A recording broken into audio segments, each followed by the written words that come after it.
दोस्तों मैंने रिसेंटली कभी इंसिडेंट सुना जिसके बाद से ना मेरा दिमाग बहुत परेशान हो गया था एंड आई थॉट कि इस टॉपिक पे एक वीडियो बनाना चाहिए।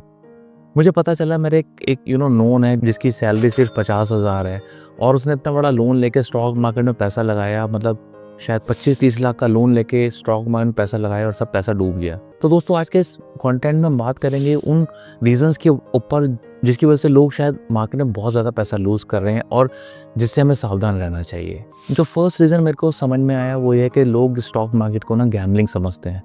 वो ऐसा समझते हैं कि यार यहाँ पे आओ, रातों रात पैसा लगाओ और अपना बस एकदम से करोड़पति बन जाओ, बट ऐसा नहीं है।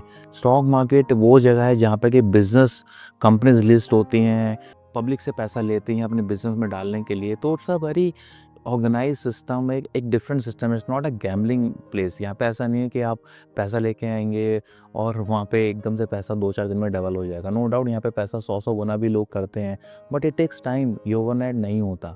तो अगर आप मार्केट में इस एक्सपेक्टेशन के साथ आ रहे हैं कि रातों रात पैसा डबल हो जाएगा, तो this is very false expectation. अगर कोई ऐसा बोल रहा है तो वो गलत बोल रहा है। This is completely wrong. और लोग बिना जाने ऐसी कुछ स्ट्रैटेजीज कर रहे हैं, जैसे कि ऑप्शंस में ट्रेड कर रहे हैं या फ्यूचर्स में ट्रेड कर रहे हैं।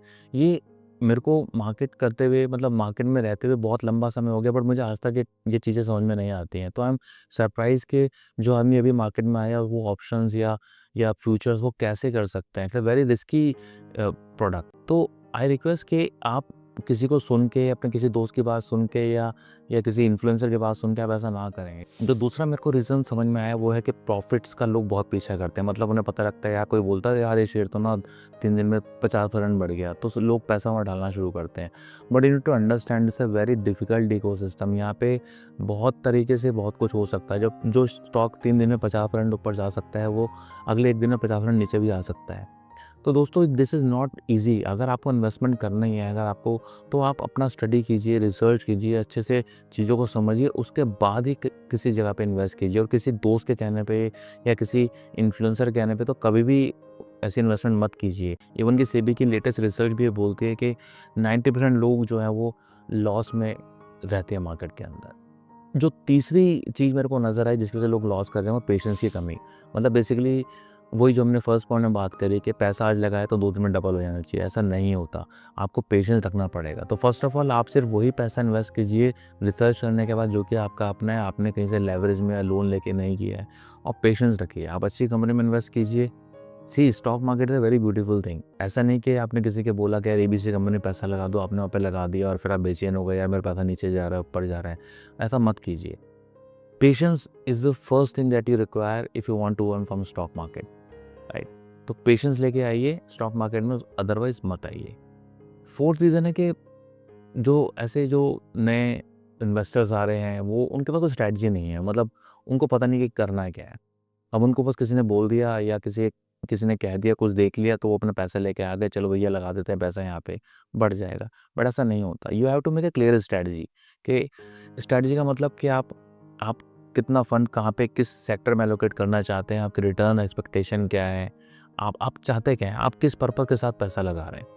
ठीक है? तो ये hard and money, specially salaried class लोग हैं, कोई भी, मतलब पैसा किसी का भी हो बहुत कीमती है।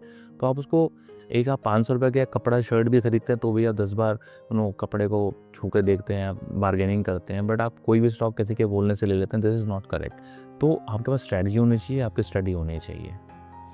उसके बाद जो चीज़ है वो है इमोशनल इन्वेस्टिंग। इमोशनल इन्वेस्टिंग क्या है कि आप किसी ग्रीड में, किसी फ़ियर में, अब तो एक नया वर्ड मैंने सुना अभी थोड़े टाइम पहले, उसको बोलते हैं revenge trading. Basically revenge trading क्या है कि मेरे को लॉस हो गया तो यार इसी शेयर से पैसा बनाऊँगा।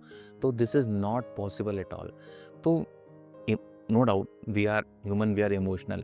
बट जब आप स्टॉक मार्केट में इन्वेस्ट कर रहे हैं या ट्रेड कर रहे हैं तो you have to be very rational. मतलब ऐसा नहीं हो सकता कि आप इमोशंस के साथ आकर के, नहीं यार इस शेयर मेरा लॉस हो गया तो मैं इसी से पैसा रिकवर करूँगा, या आप डर के मारे कोई चीज़ नहीं कर रहे हो, या ग्रीड में आपको लग रहा है स्टॉक को बहुत ऊपर चला गया तो मैं पैसा डाल देता हूँ। तो इसको, इस तरह की इमोशनल इन्वेस्टिंग से बचिए। इन्फॉर्म्ड इन्वेस्टिंग कीजिए। इमोशंस के साथ आप, मुश्किल है आप शायद मार्केट से परेशान होकर ही निकलेंगे। जो एक और फैक्टर मेरे को नज़र आता है वो ओवर ट्रेडिंग का। मतलब ओवर ट्रेडिंग में क्या होता है कि एक इंसान ने ट्रेड ले लिया, उसमें उसको लॉस हो गया या प्रॉफिट हो गया। तो जब कोई भी चीज़ होती है तो वो उसको कवर करने के लिए, लॉस हो गया तो लॉस को कवर करने के लिए, या प्रॉफिट हो गया तो प्रॉफिट को बढ़ाने के लिए वो ओवर ट्रेड करता है, पोजिशन बनाता रहता है back to back back to back. But this is not correct. आपके पास एक, जैसे हमने बात की, कि स्ट्रैटेजी होनी चाहिए, चाहे वो ट्रेडिंग की है, इन्वेस्टमेंट की है, कोई भी है। मतलब आई फ़ील कि जो आज का टाइम है, इन्फॉर्मेशन ओवरलोड इतना ज़्यादा है कि आदमी हर जगह से कुछ पढ़ के आया है या कुछ सोच के आया है और वो कुछ करने लग गया है। तो you should have strategy, over trading मत कीजिए। ओवर ट्रेडिंग करने से लॉस के चांसेस ज़्यादा बढ़ जाते हैं। Last but not the least, diversification का ना होना। बेसिकली जैसे आपके पास कुछ अमाउंट है जो आप मार्केट में इन्वेस्ट करना चाहते हैं, तो आपने सारा का सारा एक ही स्टॉक में डाल दिया, एक ही कंपनी में डाल दिया। This is incorrect. अगर आपके पास ₹10 हैं तो 10 नहीं तो फिर भी 5 कंपनी के अंदर आपको एलोकेट करना है। कंपनी जितनी मर्ज़ी अच्छी हो, बट हम सारा पैसा एक कंपनी के अंदर नहीं डाल सकते। तो डाइवर्सिफिकेशन होना बहुत ज़रूरी है। अगर आप इन्वेस्टमेंट कर रहे हैं तो एक रैशनल डिसीजन लीजिए, आप थोड़ा सा असेस कीजिए, आप देखिए कि देश में क्या हो रहा है, जैसे कि कौन सा सेक्टर अच्छा कर सकता है, आप वहाँ पे अपना फंड को एलोकेट कीजिए। ना कि किसी ने बोल दिया यार ये मेटल का बढ़ जाएगा, ये केमिकल बढ़ जाएगा, आपने वहाँ पैसा डाल दिया, ऐसा मत कीजिए। तो दोस्तों, फाइनली मैं ये बोलना चाहूँगा कि स्टॉक मार्केट बहुत ही पावरफुल जगह है, बहुत ही अच्छा एक टूल है, जहाँ से हम समझ के, स्टडी करके, रिसर्च करके, एनालाइज करके, चीज़ों को देख के हमको समझ सकते हैं और अपने लिए कुछ अच्छा एक कुछ बिल्ड कर सकते हैं। बट जो हमने आज जिन इश्यूज़ की बात करी है, आई रिक्वेस्ट कि आप उन इश्यूज़ को समझें, और अदरवाइज़ अगर हम नहीं समझेंगे तो हम एक बहुत बड़ा लॉस कर सकते हैं। मतलब मैं सोच नहीं सकता कि एक इंसान इतना भारी लॉस कर सकता है जिसको वो रीपे करने में शायद अभी 10 साल 15 साल लग जाएँगे।